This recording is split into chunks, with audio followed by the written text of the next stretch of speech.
एका ट्रकचा आणि एका रिक्षाचा एक छोटासा अपघात होतो. या अपघाताचा राग आल्यामुळे रिक्षा ड्रायव्हरवरती ट्रक चालक त्याचबरोबर त्याचा क्लीनर हे दोघेही बलात्कार करतात. संपूर्ण घटना काय आहे ते आपण आता या व्हिडिओमध्ये समजून घेणार आहोत. रात्रीची वेळ असते. रात्रीच्या वेळी रतन हा आपली रिक्षा घेऊन एका निर्जन रस्त्यावरती भाडं सोडून परत घरी चाललेला असतो. रात्रीचे 11 वाजलेले असतात आणि त्यामुळे तो एकटाच पटापट आपल्या घरी जाण्याच्या काळजीपोटी आपल्या बायकोला आणि आपल्या पोरांना भेटण्यासाठी घरी जात असतो. त्याला लवकर घरी जायचं असतं कारण त्याच्या बायकोचा देखील त्याला फोन येऊन गेलेला असतो. बायको त्याला म्हणते की तुम्ही लवकर घरी या, आपली दोन्ही मुलं तुमची वाट बघत आहेत, तुमच्यासाठी डोळे लावून बसले आहेत. त्याच्यामुळे हा रिक्षा चालक घाई गडबडीने आपल्या घराकडे निघालेला असतो. त्याच वेळेला त्याच्या समोरून एक रॉंग साईडने ट्रक येत असतो आणि या ट्रकची धडक या रिक्षाला बसते. रिक्षाचं देखील नुकसान होतं, त्याचबरोबर या ट्रकचं देखील नुकसान होतं. रतन आपली रिक्षा रस्त्याच्या कडेला उभा करतो, या रिक्षेमधून बाहेर येतो. हा ट्रक चालक देखील बाहेर येतो, त्याचा क्लीनर देखील बाहेर येतो आणि या दोघांमध्ये बाचाबाची सुरू होते, भांडण सुरू होतं. आता या रस्त्यावरती, निर्जन रस्त्यावरती या दोघांचीही समजूत काढण्यासाठी कोणीच नसतं. रतन रिक्षावाला त्याचबरोबर ट्रकचा ड्रायव्हर मोनू या दोघांमध्ये जोरदार भांडण सुरू होतं. मोनू कुमार हा दारू प्यायलेला असतो, त्याच्यामुळे मोनू कुमार माघार घ्यायला तयार नसतो. त्याच्यासोबत त्याच्या ट्रकमध्ये बसलेला त्याचा क्लीनर, त्याचं नाव आहे गगन, हा देखील दारू प्यायलेला असतो. त्याच्यामुळे मग दोघांमध्ये माघार कोणीच घेत नसतं आणि येता येता ट्रकमधून येता येता हा जो गगन आहे, हा गगन एक त्यातले व्हिडिओ बघत असतो, ब्लू फिल्म बघत आलेला असतो. त्याच्यामुळे मग त्याच्या मनामध्ये देखील काहीतरी वेगळ्या गोष्टी असतात आणि येता येता मध्येच त्यातले जे काही महत्त्वाचे भाग असतात, हा भाग गगन, त्याचा जो ट्रक ड्रायव्हर होता, याला दाखवत असतो आणि दोघेही या फिल्मची मजा घेत ट्रक चालवत असतात. ट्रक चालवत पुढे आलेले असतात आणि मध्येच त्यांचा ॲक्सिडेंट होतो. हा ॲक्सिडेंट जरी छोटासा असला किंवा नुकसान त्यांच्या गाड्यांचं झालेलं असलं तरी पण आतले जे ड्रायव्हर होते हे सुरक्षित होते. त्याच्यामुळे मग आता हे नुकसान भरून कोण देणार या कारणावरून त्यांचं भांडण सुरू झालेलं असतं. साधारणपणे 10 ते 15 मिनटं यांच्यामध्ये बाचाबाची होते. अगोदरच या ट्रकमधील गगन याच्या डोक्यामध्ये काही हवा असते किंवा त्याने जे काही पिक्चर बघितलेले असतं, फोटोज बघितलेले असतात, त्याच्या व्हिडिओमध्ये असलेली चित्रफित तो बघत असतो. त्याच्यामुळे मग त्याच्या मनामध्ये काहीतरी वेगळ्या गोष्टी येतात. तो आपला जो ट्रक ड्रायव्हर मोनू कुमार याला थोडासा बाजूला घेतो. त्याच्या कानामध्ये काहीतरी पुटपुटतो. आता मात्र रिक्षा चालक हा जो रतन आहे याच्या मनामध्ये शंका येते की यांच्या दोघांच्या मनामध्ये काय चालू आहे, कारण या निर्जन रस्त्यावरती कोणीच नसतं. त्याच्यामुळे रतन आणि थोडासा घाबरतो. आपल्या बायकोला फोन करायला जातो. तेवढ्यामध्येच त्याचा फोन हे दोघंही हिसकावून घेतात आणि रस्त्याच्या कडेला फेकून देतात आणि रतनच्या मनामध्ये आलेलं असतं की अरे बापरे, हे तर आपल्याला आता ठार मारतील किंवा आपल्याकडचं काही लुटून नेतील. या कारणासाठी रतनने आता आरडाओरडा करणार इतक्याच त्याचं तोंड देखील दाबलं जातं. मोनू कुमार आणि गगन हे दोघेही दारूच्या अवस्थेमध्ये असतात, दारू प्यायलेले असतात. ते त्याला रस्त्याच्या कडेला सरपटत घेऊन जातात, ओरडत घेऊन जातात. ओरडण्याचा प्रयत्न देखील याचा निष्फळ झालेला असतो. रस्त्याच्या कडेला गेल्यानंतर रतन त्यांना म्हणतो की अरे तुम्हाला नक्की काय पाहिजे, जाऊ दे ना, आता आपल्याकडून झालं, ॲक्सिडेंट झाला, तुम्ही तुमच्या मार्गाला जा, मी माझ्या मार्गाला जा.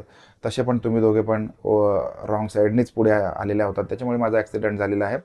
आता जाऊ दे, कारण जर का सर सलामत तर पगडी 50, जर का आपणच राहिलो नाही तर मग त्या रिक्षाचं काय करायचं, आपल्या बायका पोरांचं काय करायचं, हे सगळं त्यांच्या डोळ्यापुढे, रतनच्या डोळ्यापुढे आलेलं असतं. तर आता मोनू कुमार आणि गगन रतनला असं म्हणतात की आम्ही तुला तर ठार नाही मारणार, पण आमच्यासाठी तुला एक काम करावं लागेल. रतन त्यांना म्हणतो काय काम करावं लागेल, तर दोघे पण ट्रक ड्रायव्हर आणि क्लीनर त्याला म्हणतात की तू तुझे कपडे जरा बाजूला कर, कपडे काढ, आम्हाला तुझ्यासोबत जरा काहीतरी थोडी मजा घ्यायची.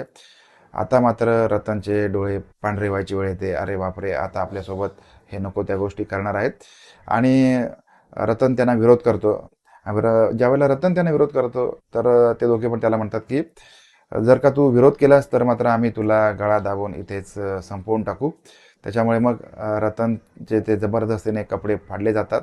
रतन हा दिसायला गोरागोमटा आणि चांगला व्यक्तिमत्व असतं, स्वच्छ आणि सुंदर असतो. त्याच्यामुळे या दोघांनाही तो आवडलेला असतो.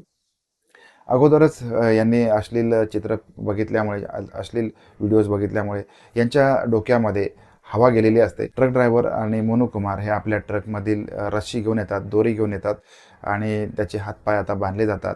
रतन कुमार ओरडू नये म्हणून त्याच्या तोंडामध्ये देखील एक बोळा कोंबला जातो आणि मग खेळ होतो. हा क्रूर खेळ, नियतीचा क्रूर खेळ रतनसोबत सुरू झालेला असतो. रतन विरोध करत असतो तरी देखील हे दोघेही ऐकत नसतात. त्याच्यासोबत संबंध ठेवतात, अशा पद्धतीने संबंध ठेवतात की अत्यंत वाईट अवस्था या रतनची झालेली असते. त्याच्यासोबत भयानक पद्धतीने, अनैसर्गिक पद्धतीने या दोघांनी संबंध ठेवलेले असतात आणि हा ओरडत असतो तरी देखील हे दोघेही थांबायला तयार नसतात, कारण यांच्या डोक्यामध्ये हवा असते ती दारूची, त्याचबरोबर त्यांनी बघितलेल्या व्हिडिओची आणि या दोघांच्या कॉम्बिनेशन झाल्यामुळे त्यांनी मोनू कुमार आणि गगन यांनी रतनवरती जबरी आणि पाशवी असा बलात्कार किंवा संभोग यांच्यासोबत रतनसोबत करायला सुरुवात केलेली असते आणि यथेच्छ त्याला भोगून झाल्यानंतर तसंच हातपाय बांधलेल्या अवस्थेमध्ये ते दोघेही त्याला सोडून देतात. त्या जागेवर ते बसून खदाखदा हसतात, त्याच्याकडे बघून जोरजोरात आरडाओरडा करतात, तिथे नंगा नाच करतात आणि मग पुन्हा एकदा तिथे दारूची पार्टी करतात आणि मग दारूची पार्टी झाल्यानंतर त्या ठिकाणावरून शांतपणे आपला ट्रक चालू करतात आणि त्या ठिकाणावरून ते निघून जातात. आता मात्र रात्र वर आलेली असते. रात्रीचे 1 ते 2 वाजलेले असतात. रतनची बायको त्याला सततचा फोन करत असते. फोन मात्र लागत नसतो. तिच्या मनामध्ये नको नको त्या गोष्टी येतात. आपल्या नवऱ्याचा ॲक्सिडेंट तर झाला नसेल ना, तो सुरक्षित तर असेल ना, अशा सगळ्या गोष्टी तिच्या मनामध्ये आलेल्या असतात. आता सुदैवाने रतनचा जो फोन असतो, हा फोन चालू असतो, त्याच्यामुळे त्याचं लोकेशन ट्रॅक करणं सोपं असतं. आता रतनची बायको काय करते तर आजूबाजूच्या मंडळींना उठवते, त्यांना सांगते की माझा नवऱ्याचा फोन लागत आहे, पण तो फोन उचलत नाही आहे. मला तेवढी काळजी वाटते, मला भीती वाटते. रोज 11 11:30पर्यंत येणारा माझा नवरा, माझा फोन देखील त्याला झालेला होता. तो मला म्हणत होता की मी अर्ध्या तासाच्या आतमध्ये घरी येईन, पण आता 2 वाजून गेलेले आहेत. माझा नवरा अजूनही घरी आलेला नाही. मला खूप काळजी वाटते. त्याच्यामुळे त्यांच्यापैकीच एका हुशार मुलाने तिचा फोन घेतला आणि मग त्याचं लोकेशन ट्रॅक करण्याचा प्रयत्न केला.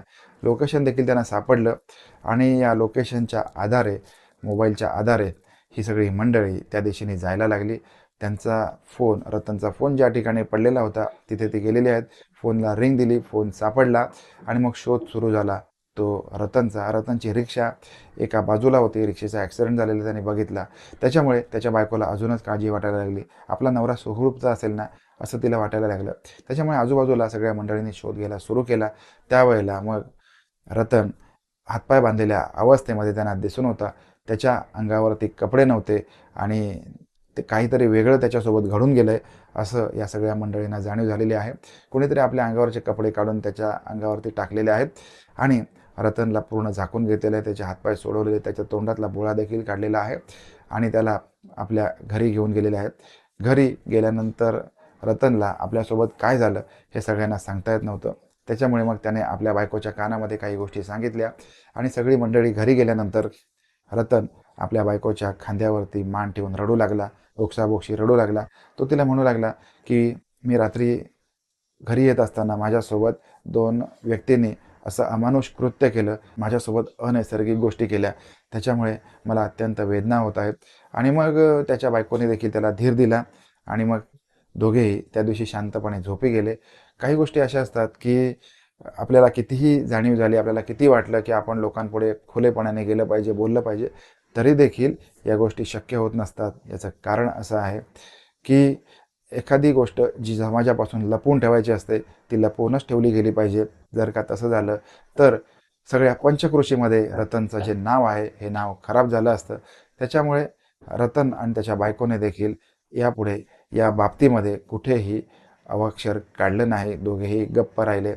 त्या दिवसापासून मात्र रतन सकाळी 9 वाजता आपली रिक्षा घेऊन कामावरती जायचा, ते संध्याकाळी 6 वाजता घरी यायचा.